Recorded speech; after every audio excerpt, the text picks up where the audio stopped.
Hey guys, what's going on? This is Brian from Hop Sauce, and I apologize for the tardiness. We had a little technical difficulties to start, but today we are bringing you some awesome products from El Segundo Brewing Company out of El Segundo, California. So I first heard about them from when someone told me about this little guy right here, the Broken Skull IPA, endorsed by Steve Austin.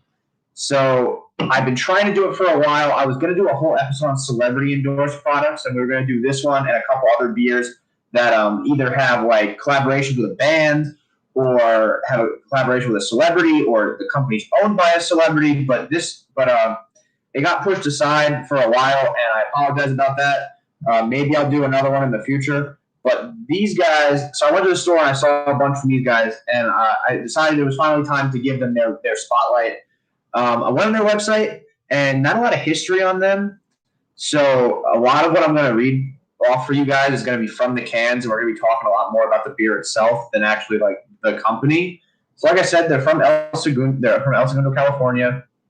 They do have a little restaurant attached to their brewery. So the one thing I got out of their website, which I thought was really awesome, was how basically like, and I keep saying this about a lot of places, but that's because this is just, this is a hospitality business.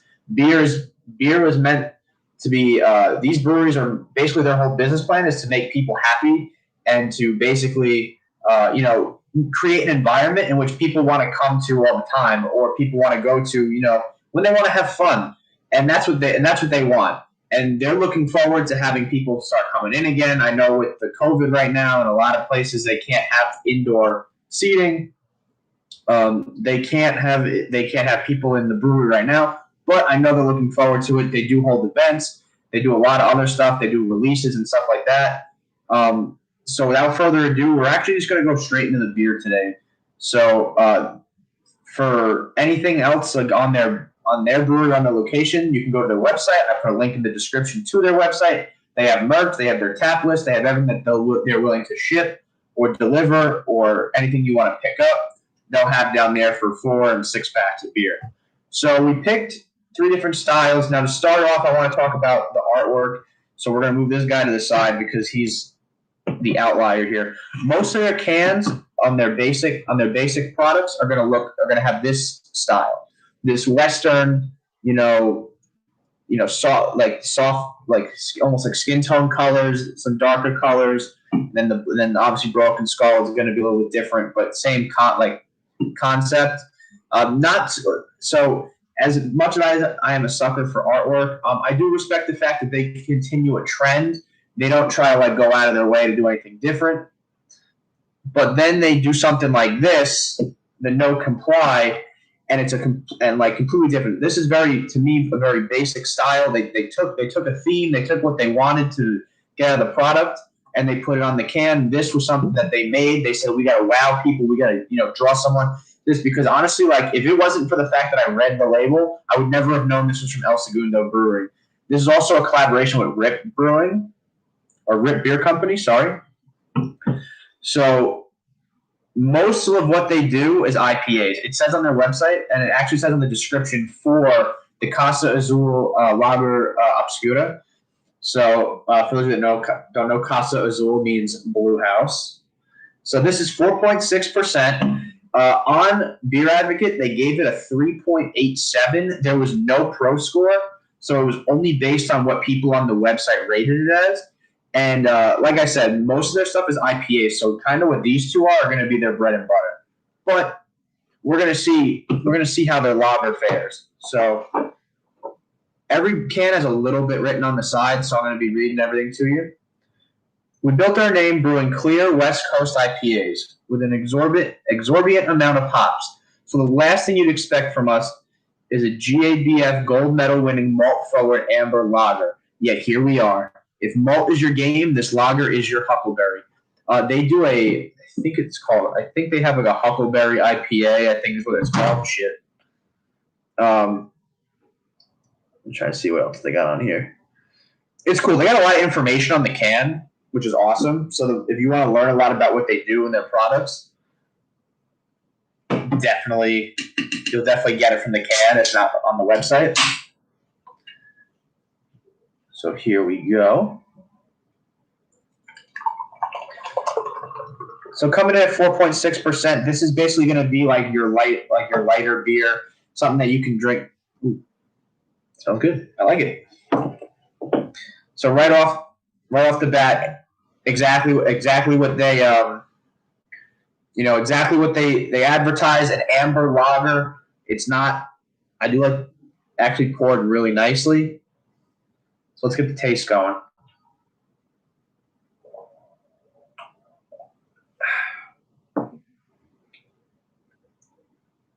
That's refreshing.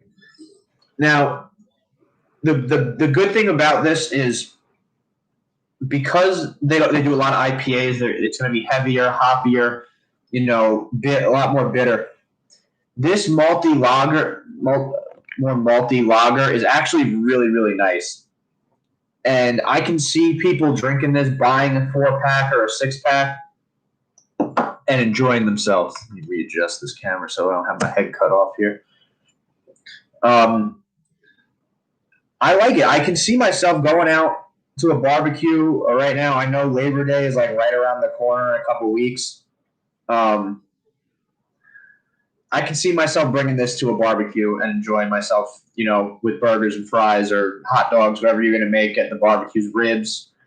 I think this is a great drinking beer. This is a beer that you can buy. The can wasn't that expensive. I think I paid $4.99 for this. $3.50. I paid $3.50 a can. So a 4-pack, probably around $11.99, $12. I think the other two were $4.99. Yeah. So this is a good price. Very good price. Very good beer. 3.87 I think is on point. I think it should get at least like a 3.9 because I think this is actually really good. And if you're gonna put it in a craft beer section, I mean, you might as well give it a little bit better. I mean, the other ones did pretty well too. But it's enjoyable. Everything about it is great. This is definitely something for your average beer drinker that doesn't want an IPA, doesn't want a sour, doesn't want anything like crazy. They just want something that they can sit, drink, watch a football game. Now that all the sports are back on, like this is something that they want, and it's a good price. So if they want to feel fancy for a day, throw one of these because it's totally worth it.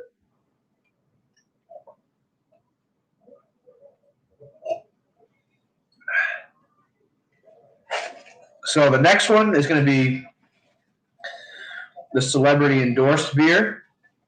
Now, I really hoped that with tagging the brewery and tagging Stone Cold in it, that maybe he would have someone would have reached out or something to call me out and be like, "Hey, you better know your shit when you come on the show." But nothing, unfortunately. So I'll read the side. I already opened the can because I'm an idiot. Broken Skull IPA, a badass 6.7% IPA designed by Steve Austin and El Segundo Brewing Company for the working man and woman. It features Citra, Cascade, and Chinook hops to deliver a big flavor with an easy finish. Now stop reading and start enjoying this awesome beer. Cheers. So, like I said, 6.7%. This is a regular IPA. This one did have a pro score on it. So the BA score was 3.94, so they gave it a really, really good score.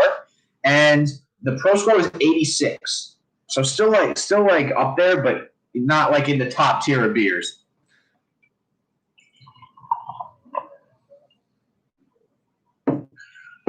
Ooh, that smells really good. That smells really hoppy. So let's go into the can art as well. So obviously, the signature Broken Skull from Stone Cold Steve Austin has his name on it. The barbed wire instead of the bold color rounds, they have barbed wire as the border. I think that was a good bold choice.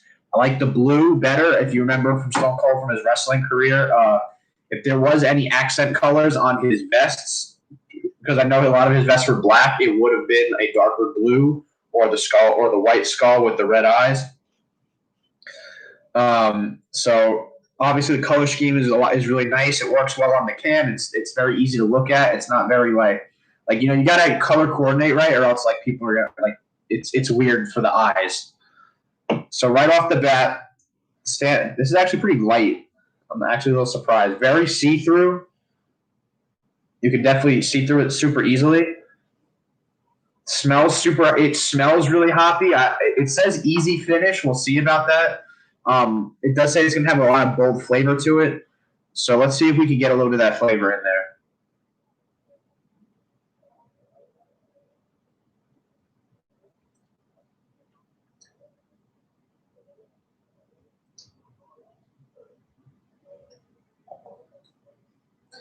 Not as potent as I thought it was going to be.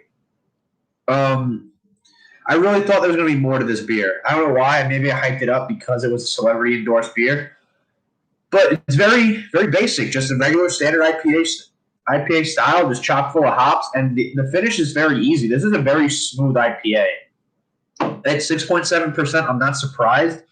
But when you say that you have a 3-hop combo and that it packs a bold punch, I was kind of assuming that it was going to be very bitter to the taste. Not the case, though. Actually, very light, very easy to drink. This would be a starter IPA for somebody if they really wanted to get into it. I don't really know what I would compare this to.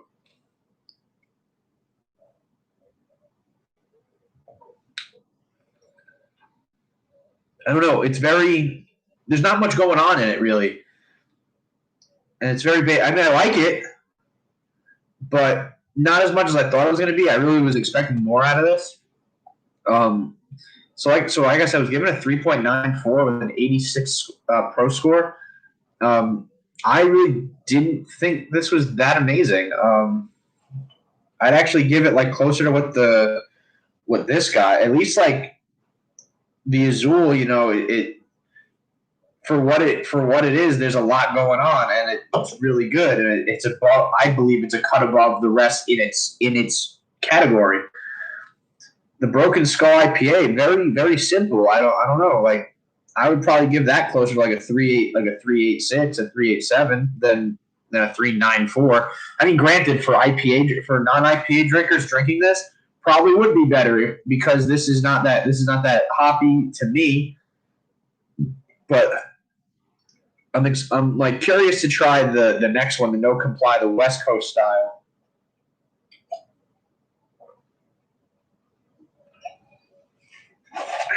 All right. So let's get into this last one. Now, it was interesting because this one was rated very differently. And what I mean by that is its Beer Advocate score was higher than the Broken Skull, but its pro score was lower. So this one had a BA score of 3.96. So this had a pro score of 88. By the way, I don't know if I think I put the wrong score down. So this was 3.88 pro score. The No Comply was a 3.96 BA score with an 87. So it was rated under on pro, but rated 0.02 above on the BA score. So I'm going to read the side of the can, and then we're going to get into this one. When two diehard West Coast IPA-loving breweries get together, you brew a killer West Coast IPA. That's a clear as summer sky. Our beer bros, if I pronounce this right, is RIP, have been killing it, and we're pumped to brew this IPA that goes against what people tell us is a dying breed. Much like the hop monster on the label, drawn by local surf artist Damian Fulton, we will stay true to ourselves and keep on brewing what we love most. So the hops in this are Denali, Mosaic, and El Dorado. So a very interesting hop combination. So this one probably should be hoppier than the other one, but we'll see how that fares. I love the artwork. I think I think they did an amazing job. The gentleman that did it, his name was Damian Fulton. I think he did an awesome job. The artwork was definitely the reason I chose this can over one of the other generic ones. And I believe that's a cool idea. If you let local artists make your cans, I know Two Roads does that. They'll do a competition where they'll send you like what the beer is, like a description of the beer, and then people will make an artwork based on the beer. And the best one gets picked, and sometimes it'll be on the can, or they'll post it on. I know what they did for a lot of them is they'll post the artwork on the actual vat, like the big, like metal thing that the beer's made in. And basically, when people come to the brewery and they look through the windows and see like the actual production, they'll see the artwork associated with the beer. And I think that's really cool when they let locals contribute to their business. Now let's get into this. Got a little more in there. These percentages are actually pretty good too. Being in the sixes and like just under 7, that's really good. That's a really drawing. That's like a really drawn in area. Like you don't want to have it too hoppy or too high of an ABV because then you're gonna lose out on a lot of business because people aren't gonna want to aren't gonna want to pay the exuberant amount of money for the more alcohol content, for the higher alcohol content beer. So let's see.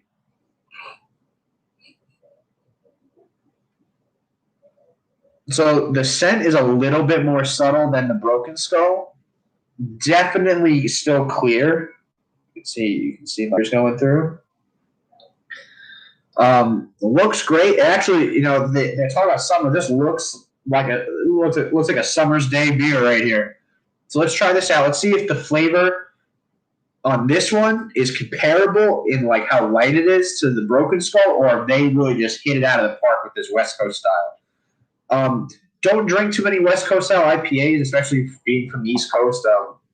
There's only a handful that were out there. I think the last one I had was by Rogue. It was their straight out of Newport, Oregon beer. It was really cool. They recreated the Straight Outta Compton album cover, which was cool. So let's try this out.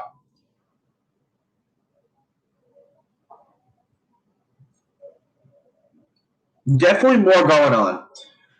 Definitely a better combo of flavor. Still subtle though. Still very light. So I do commend them for that. I believe this deserves the score it got.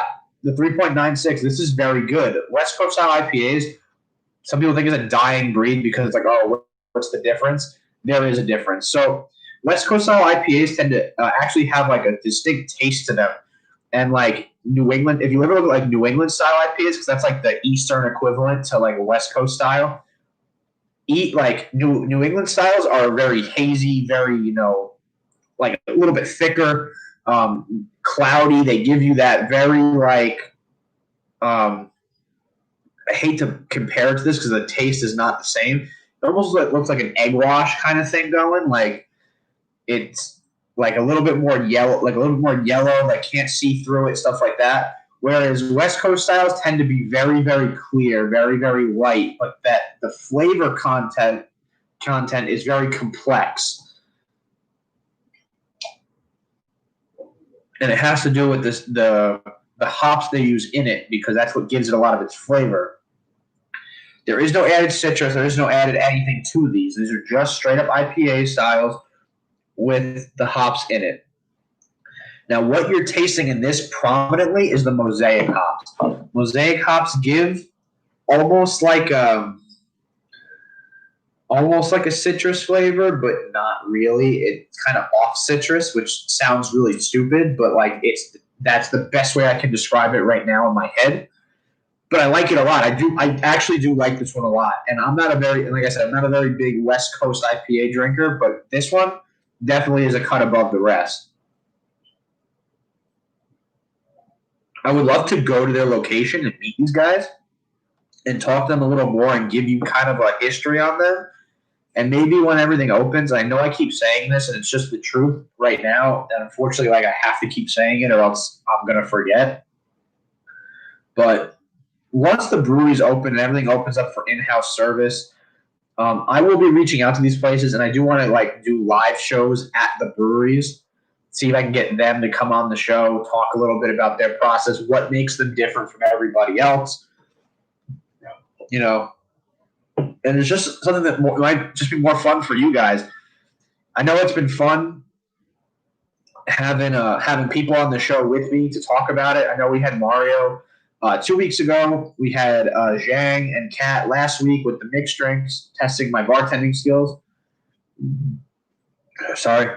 And unfortunately, everyone was a little bit busy this week, so I couldn't get anyone on the show. Next week, I don't know if we're going to have a show. I will not be in town unless I do a show where I'm going to be, in which case I'll definitely have guests because I'll be out with people. But I will be out of town next week, so possibly no show. We'll see though. If I can do a show, I will. But I'll definitely keep you guys updated. Thank you guys for tuning in so much. As always, it's almost the weekend. Drink responsibly. Enjoy your drinks moderately. No overconsumption. No drinking and driving. Like no craziness. Like please, guys, stay safe out there. It's almost the holiday weekend. I think we still got like 2 weeks, 3 weeks, something like that. But it's getting close, guys. School's starting up for people again, for all you online students and some of you in-house students if you have that ability. Good luck this next coming week. Hopefully everything's good. And as always, have a great day. Bye, guys.